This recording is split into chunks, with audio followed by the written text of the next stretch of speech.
Hi everyone, I am Tegan. I did the Shikoku walk last year in spring with World Expeditions, and this is Gus. I'm joined by Gus, who did it in autumn.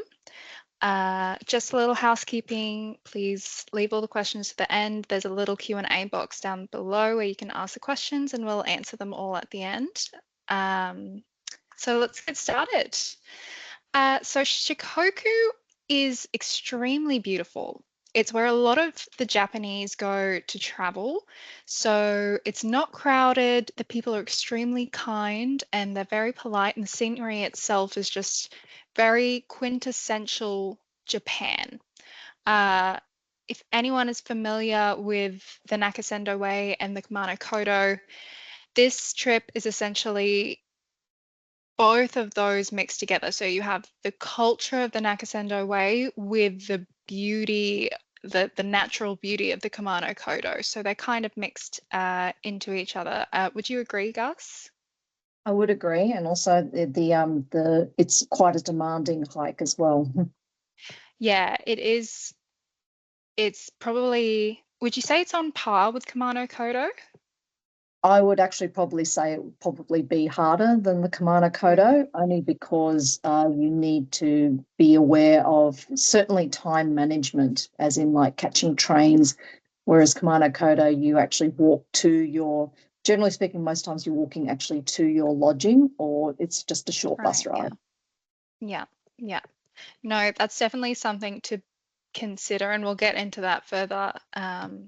But for now, we're just going to start, I think, going through the trip itself. So for departure, that's a lovely video of the Naruto whirlpools that you get as you're catching the bus in. FYI, sit on the left side of the bus to be able to see this. It's a great vantage spot as you come across the bridge. But before you start, you'll have a ticket and info pack sent to your hotel. You will send your luggage on via a service called the Takuban Luggage Service. Purchase an eSIM card. We also recommend you get cash out. Shikoku is still predominantly like very country, so they typically don't use cards. So it's still mainly a cash society out there. And download Google Lens to translate. That's really helpful. So whenever you're in the temples, you can just use your phone to take photos and it'll automatically translate that for you. Anything else, Gus? I started my trip a little bit differently. I actually flew to Takamatsu from Tokyo, and I actually stayed on Shikoku Island, which allowed me to explore a little bit more of the island before the actual trek itself, including a day trip to Naoshima Art Island as well. But it also meant that since I was already on the island, I could basically just get a short bus ride to my first trek, which was not, whereas I think you started quite early. Is that correct, Tegan? Yeah, I did. So people, I think the night before, they'll usually stay in Kyoto or Osaka. It really just depends on the amount of time you have and your preferences on whether you want to spend a bit more time exploring the island like us, or you'd rather, if you're flying in through Tokyo, just starting there. If you do go from Osaka or Kyoto, you don't see the whirlpools, but you kind of get more glimpse of the island itself. But whichever way you do it, we'd recommend staying in a hotel, especially if you're not familiar with the Takuban luggage transfer, because the staff are really good with helping you work all that out, especially if it's your first time to Japan. So would I you would agree? definitely agree. Yes, I would agree with that, Tegan, because especially for your info pack as well, you need to have a place where there is a staffed reception so that they can actually, the courier can drop off any of the documents to you prior to your trip starting. So yes, staying in a hotel, be it in Kyoto, Osaka, or even if you decide to go to the island first to Takamatsu, make sure it is a hotel. And not say like an Airbnb or an apartment, only because so that you can get the info pack, and they can help you organize your luggage transfers as well. Yeah. Yeah. Okay, so moving on to equipment that you'll need. So on the trip, in the first temple that you'll visit, that's essentially where everybody buys their equipment that they start off with. So you have the pilgrimage book, which you can see him painting on the stamps that you collect at each of the temples that you go to. So that's a really nice one to get. It's a great keepsake, and it only costs about, I think, 500 yen, 500 yen per stamp that you get along the way. I would say that's a worthwhile investment. The white vest, which is what Gus is wearing, it's called a hakui. And you can also get a bell. A staff, if you've got a walking pole, it's kind of doing the same thing as a staff. So that's up to you. And the same with incense and candles. You can also get the sedge hat, which is the round sort of conical hat that we'll show in the next slide. And I've got all the prices on there as well if you just want to screenshot and reference that for the future. Oh yeah, it's 500 yen at each temple. I think that's only about $5. Gus, are you familiar with the conversion rate? I can't do it off the top of my head. The Australian dollars is just a little bit over $5, yes. Yeah, yeah. All right. So that's the sedge hat, and the hakui, the white vest. You can also get these white bags and sashes, which I don't know the Japanese name for that one either. But yes, these are the vests and the hat.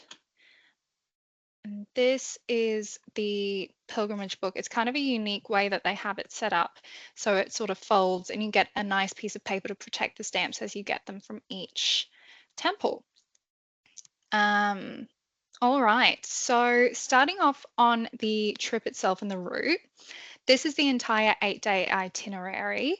There are 4 main prefectures in Shikoku. So there's Tokushima, Kagawa, Ehime, and Kochi.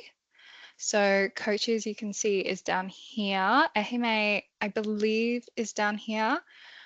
Kagawa is up here, and Tokushima is around here. So you start off in Tokushima, head off to Kagawa, and then to Ehime. And we don't really come down here that much. I think this is probably more of the quintessential route that we follow. But that's Shikoku in itself. Those are the 4 main prefectures. So starting off in Tokushima, so after you catch the bus, or if you do it Gus's way, Gus, how did you get up there? Did you catch a train? I caught the bus Caught the from bus Takamatsu, yeah, to the first start point, which is to where everyone arrives at Higashihara. at Yeah, that bus station. yeah. No, it's you stop off at a nice little bus station and you have it's a very short walk on the first day. It's quite gentle. It's only, I think, about 2 hours of walking on the first day. You go to the first 2 or 3 temples, and those are the first 3 temples of the entire 88 pilgrimage. So it's really lovely, and you kind of get this great start with other people who are starting off, and you can also see pilgrims who have done O-henro, as they're called, pilgrims who have done the entire 88 and they're now coming back to the first temple, because I think you start and finish at the first temple. So you can kind of see them coming back and you starting off on your own sort of experience. It's a really nice temple to visit. And you're walking, it's all rural suburbs and villages, and it's not incredible wilderness.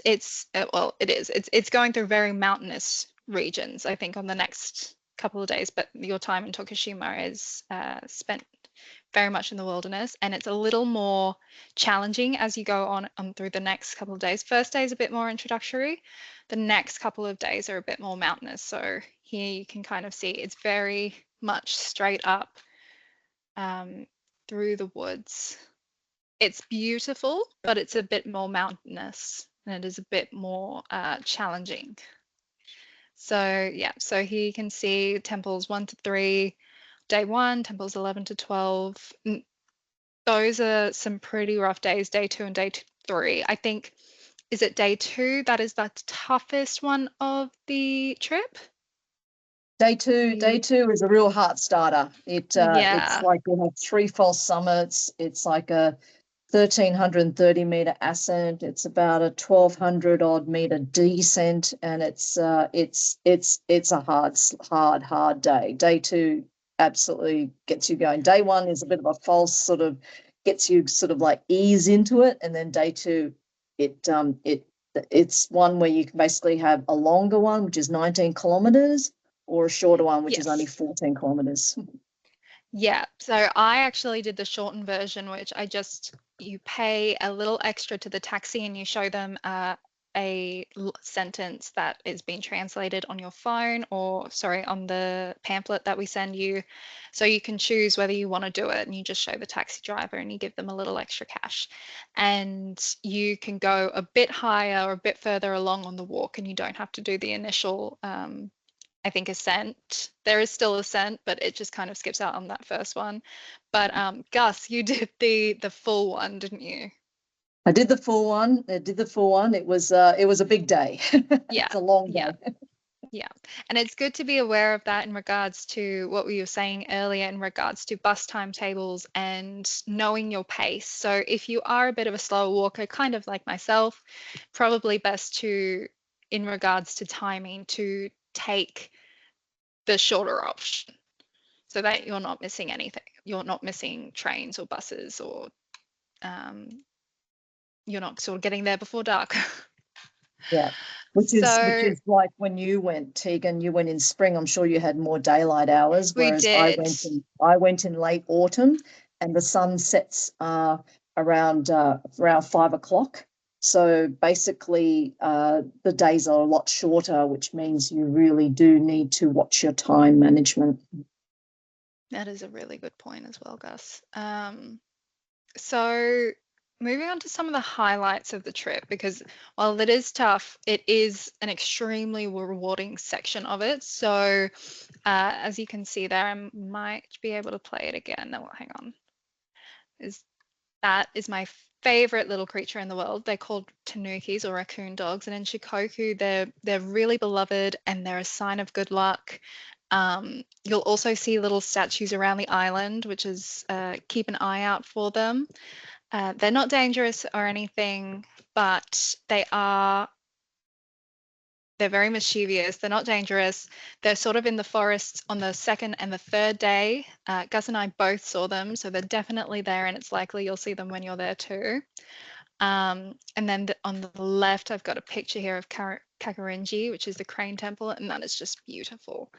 One of the older temples. It's very isolated, but it's stunning. It's one of the highlights of the first couple of days.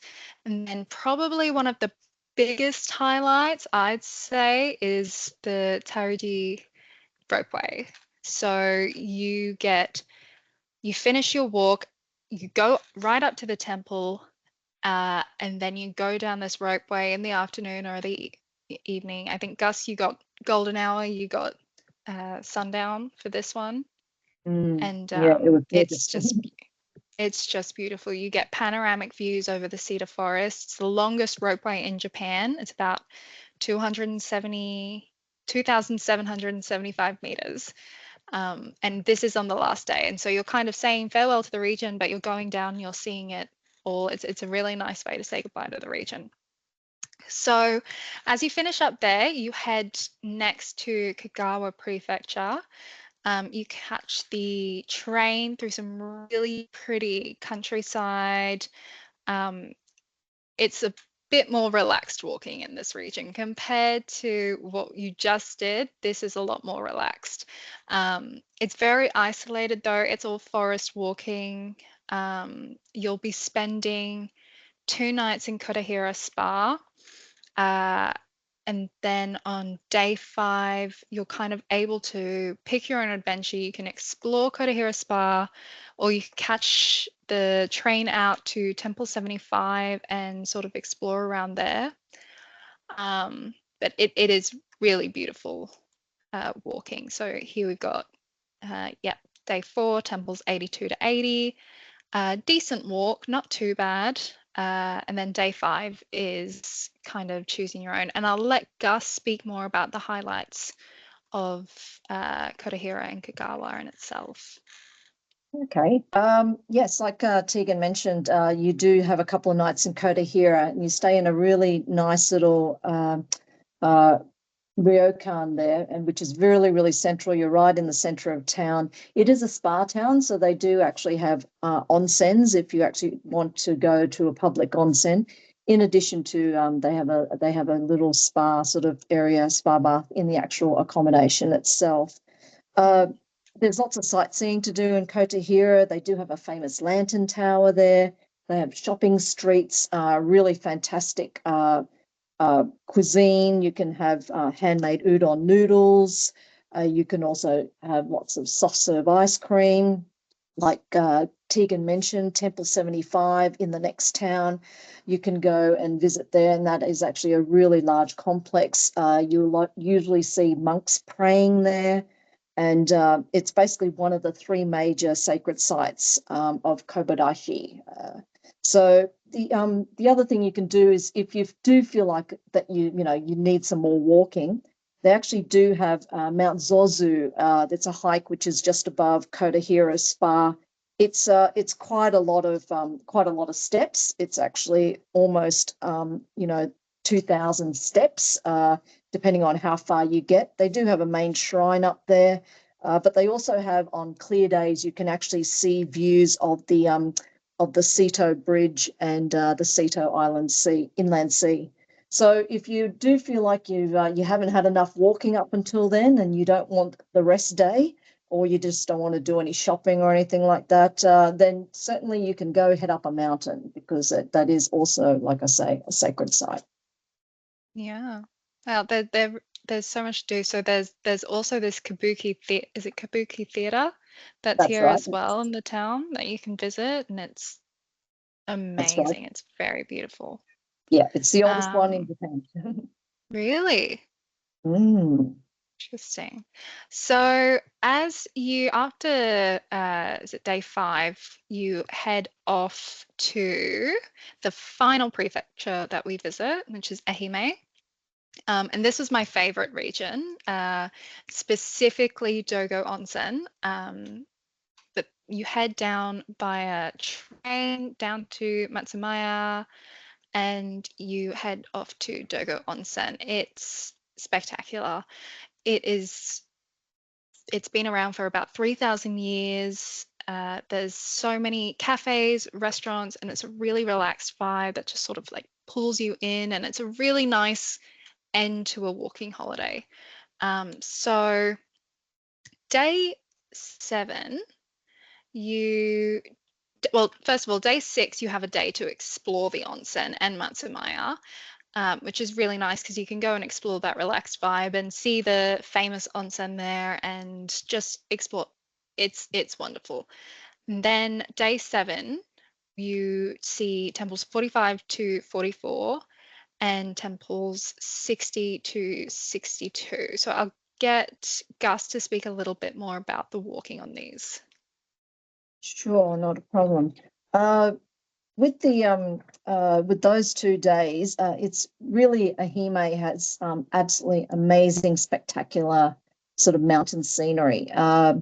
It's beautiful forests. I went in autumn, so you had all the gorgeous autumn leaves as well.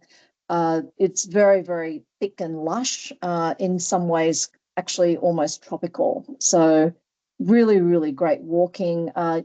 Don't see too many people over this side, and it's just really, really lovely. With anything, because you are in Dogo Onsen and in Matsuyama, always like any of these walks, which you follow when you follow your notes, make sure that you get your snacks before you go, because a lot of these areas there's actually nowhere to pick up anything to eat. So make sure you've got enough water with you and also enough food and snacks before you go out onto the trails. Very true. There's vending machines, I think, around at the temples most of the time, and they have some water and some drinks. But other than that, because it's so isolated, most of the walking, she is right, and making sure you stop at a convenience store, or sometimes even picking it up from where you're staying the night before is it's going to be really beneficial to have that on you. Very much so. But coming back and basically sort of like going and soaking in an onsen is also really, really good to relax the muscles after a hard day Oh, walking. definitely. And this onsen, and Dogo Onsen, is spectacular. So the accommodation when you're staying in Dogo Onsen uses the same spring water as the famous one. So you have that in your accommodation in sort of a private bath for yourself. If you stay at the one that we stayed in, which usually they'll pop you in, unless it's an incredibly busy season. But if you're staying within the Dogo Onsen arena, most of them use it for their own for their own spa water. And it's incredibly beautiful and incredibly healing. There's also around the spa, there's these little foot baths near the mall where people come and rest their feet after a day of shopping.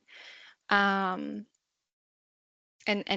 this is kind of what Gus was talking about, the walking in an ehime, the forest, almost tropical. It's very different compared to the rest of the areas that we were walking in, but just as beautiful. So that's it for the trip component. So let's get into a few more details about the trip itself and about the background. So the accommodation is going to be a bit of a mix. So you have Shikubo lodgings, which are the staying at the temples themselves with the monks. So there's quite small rooms, and the meals are mainly vegetarian, a bit of a mixture, and they're quite simple. But it is lovely. You also go to do these sort of prayer rituals, and it's a little different at each temple, but it is a great experience to have. So the other place you'll stay at is at onsens and inns. So this is at, which onsen is this at? This is the one I think in Dogo Onsen. Oh, this is Dogo Onsen, yes. This is Dogo. And this is kind of a unique one because they bring the food and they actually bring it straight to your room. So rather than going and sitting in a more joint communal sort of eating place, she will come and bring it straight to the room itself.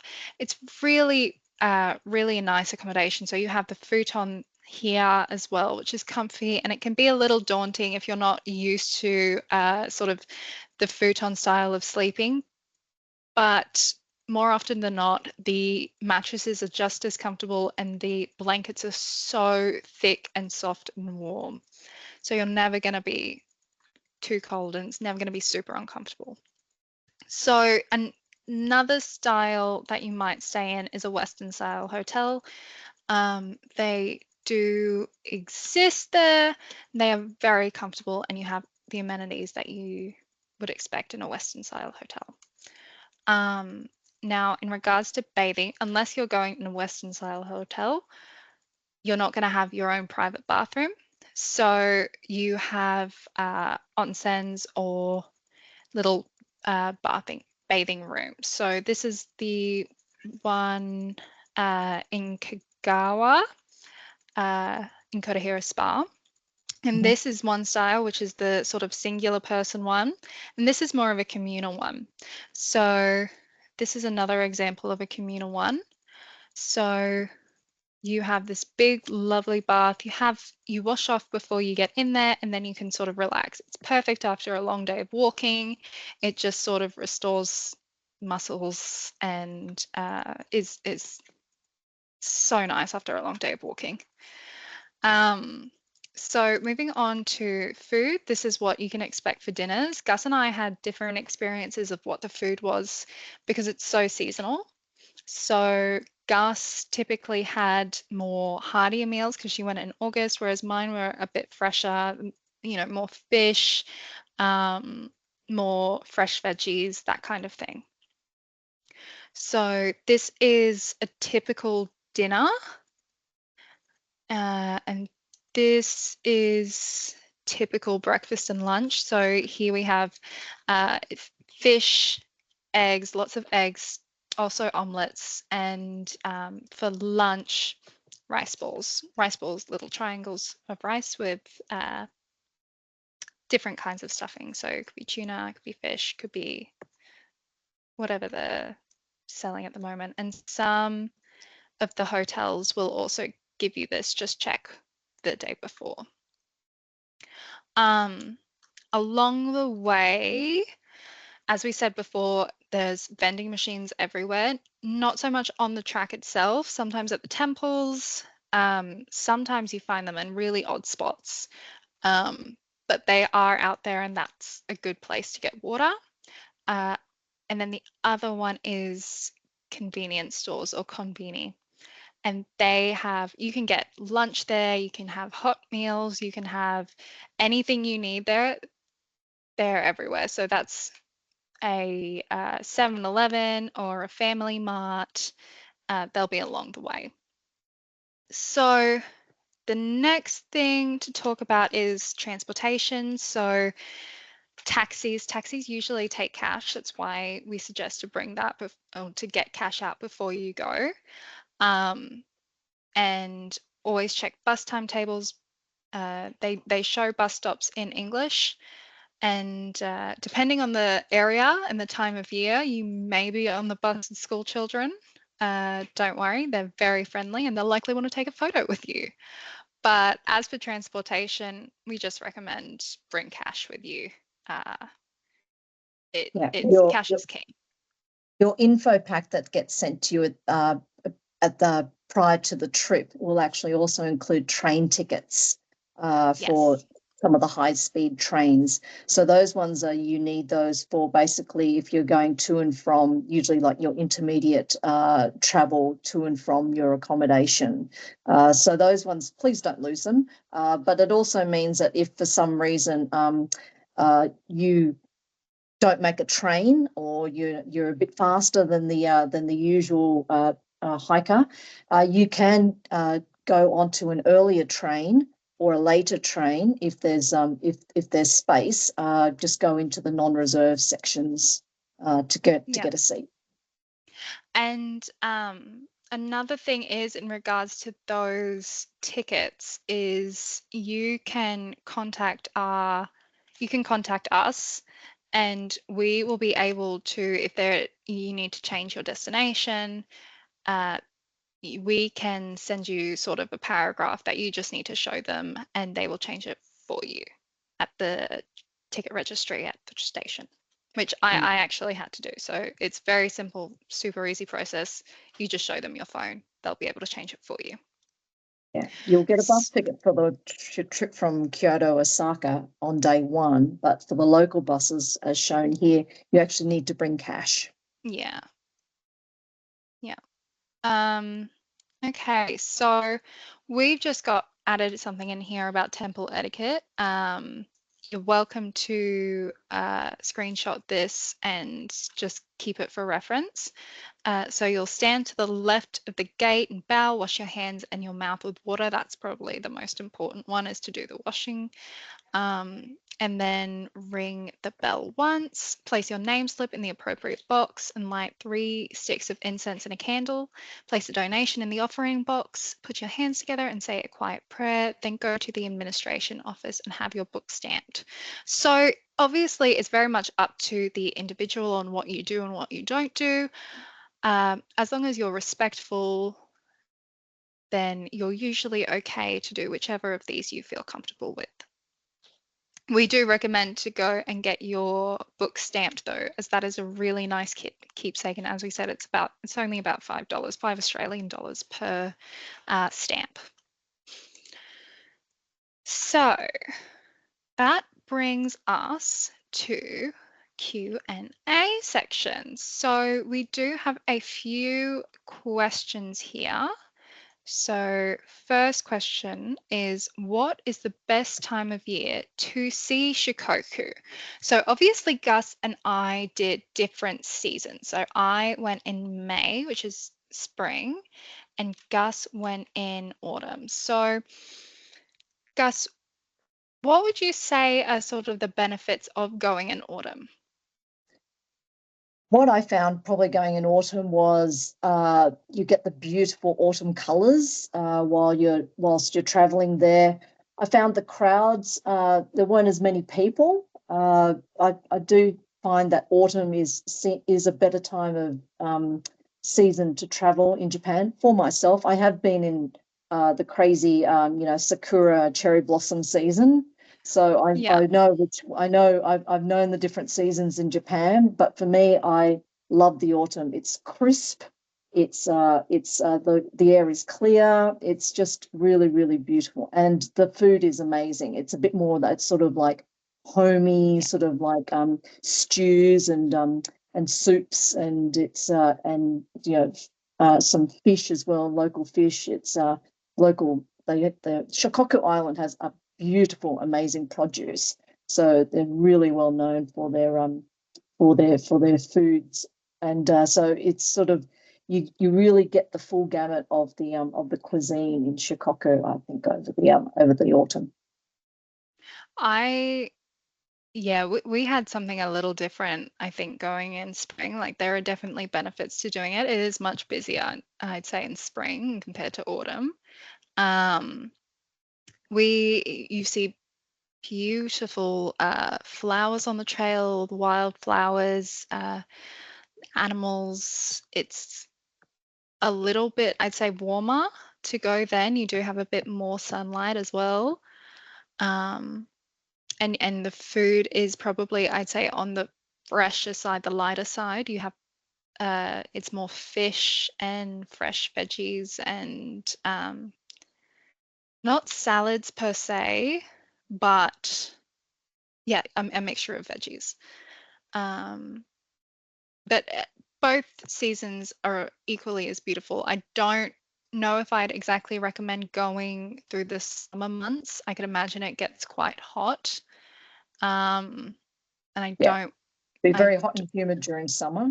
yeah, And but also it's yeah, like your days were longer, you had longer daylight hours. One thing I will say, unless you are if you are a slower walker, I would probably not recommend autumn, only because the daylight hours are a lot shorter. yeah, that's a good point.